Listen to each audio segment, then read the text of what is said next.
Hello， 大家好，欢迎来到迷思英国。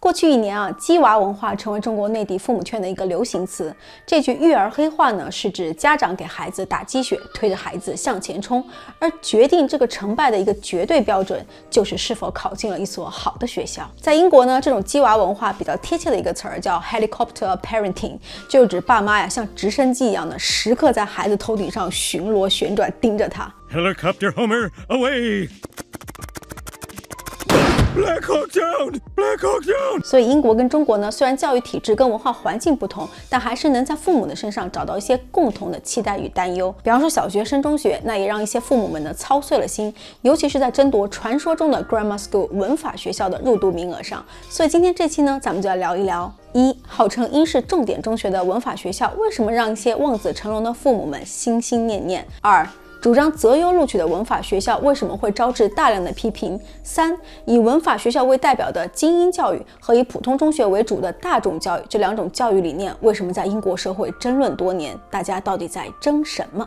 英国的学校体系非常复杂，有自诩为 public school 的 private school， 有 faith school、free school、academic school、comprehensive school， 以及为数不多的 grammar school。Grammar School 文法学校呢，也被称为公办学校当中的佼佼者。以往的每一年3月1号呢，是英国数十万小学生、中学考生的家长们紧张又期待的日子。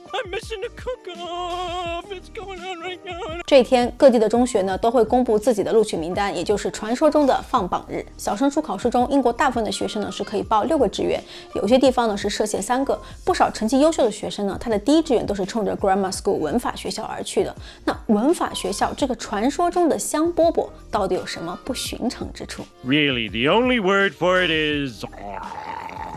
我们先来快速了解一下英国的教育体系。英国的小学跟中学呢都有公立跟私立之分。歪一个题啊，私立学校也是英式教育当中极富传奇跟争议的一个学校类别，我们以后详细再八卦。今天呢，先谈公立。英国的义务教育年龄呢是5到16岁，通常呢都是5岁开始读小学，6年结束之后呢，所有的学生都要参加小学结业考，大家更习惯呢把它叫做 SATs。这个成绩呢相当重要，因为它决定了孩子们会进入到不同的中学。中学呢是5年，前3年是为了后面2年打基础的。5年读完就要参加英国的中考，也叫做 GCSE。GCSE 的结束呢，就意味着你义务教育阶段已经结束了。有一些毕业生呢会选择进入到职业技能培训的学校、专科学校，为自己将来的就业做准备。而另外一些准备接受高等教育、进入大学的学生呢，则需要进入到 Form 6，继续攻读2年的 A-Level 课程，为申请大学做准备。号称英式重点中学的文法中学呢，它是公立学校的一种，也就是英国公费义务教育系统的一部分。与普通中学不同的是呢，它的课程设计包括了前面的5年以及后面2年的 Form 6。说白了，孩子们从踏进文法学校那天起，就在为自己读大学而铺路。要想进文法学校，除了参加小学毕业考之外呢，孩子们还需要参加单独的考试，达到一定的分数线以上呢，你才有资格入读。也就是说，它实际上走的呢是择优录取的精英路线。物以稀为贵，目前在英格兰跟威尔士的3400多所公立中学当中，文法学校仅仅占7%，也就是200多所。由于生源好、教育质量高，它成为很多的富裕家庭在私立学校这个选择之外，为子女获得更好教育的另一个选项。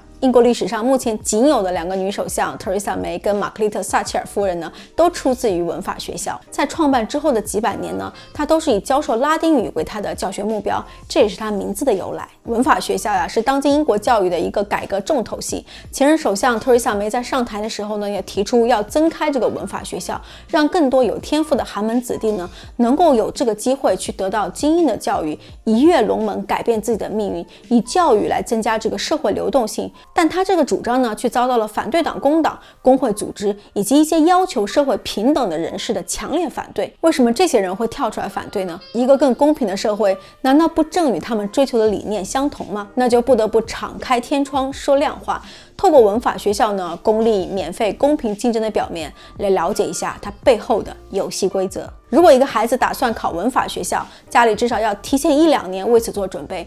通往文法学校呢，有3大法宝：1、学区房； 2、课外补习，以及提前把孩子从公立学校转入私立学校冲刺备考。这3样呢，样样都离不开钱。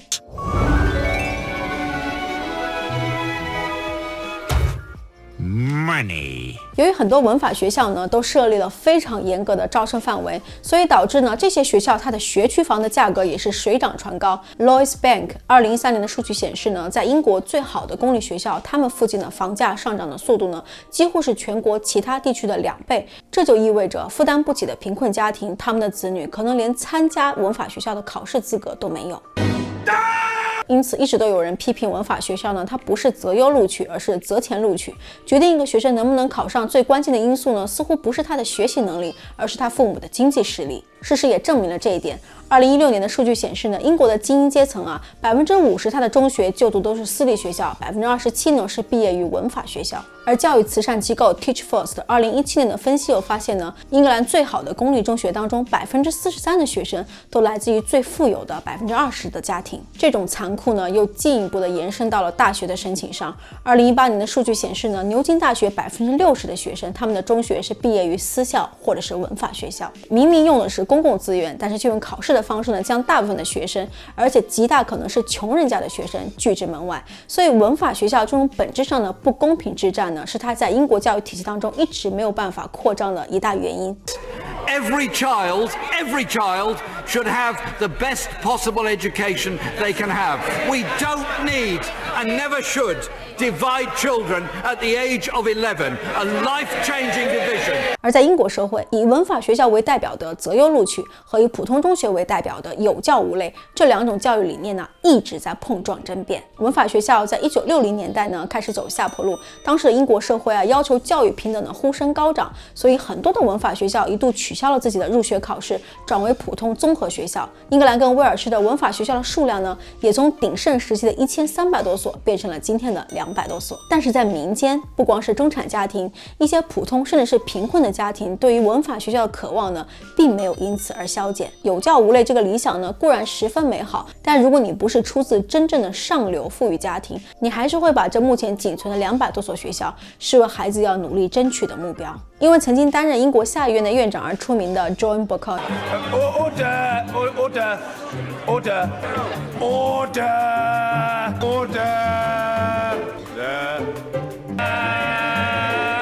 就分享过他观察到的有趣事实。作为 Buckingham 在下议院的代表，他自己呢一度信奉一个神话，那就是对于一个来自工人阶级家庭的一个聪明的孩子，文法学校是他人生道路上的一个极大助力者。但是当他看到实打实的数据，发现富裕家庭的孩子在这当中的惊人高录取率之后呢，他改变了自己的想法。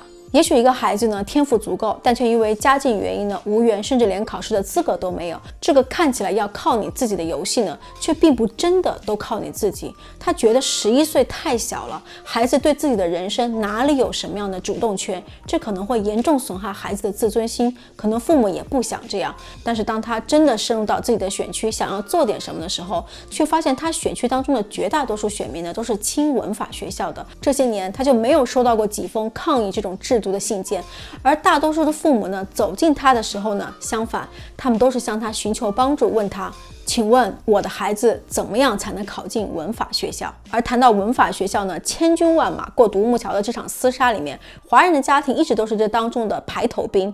一届又一届参赛的华人家长们呢，也暗地里在心中形成了某种鄙视链。他们觉得文法学校跟普通学校之间呢，参差不齐的不单单是孩子的成绩，还有父母很拼跟坐躺之间巨大的心态差别。You doctor yet? No, Dad, I'm 12. Talk to me when you doctor. 社会学家安妮特拉罗在他2003年出版的《不平等的童年》这个书当中呢，就赤裸裸地提出来了，养育子女和社会阶层呢是紧密的交织在一起，甚至认为中产阶级的父母呢，他的养育方式更加的强化，而低收入的父母呢更加放任自流。我在之前介绍今日英国7大社会阶级的这个节目当中也提到，英国其实是社会流动性比较差的国家之一，父母的财富严重影响了孩子接受高等教育以及高薪的前景。一个人的阶层呢，可能依赖于他 family tree 的更多的分支。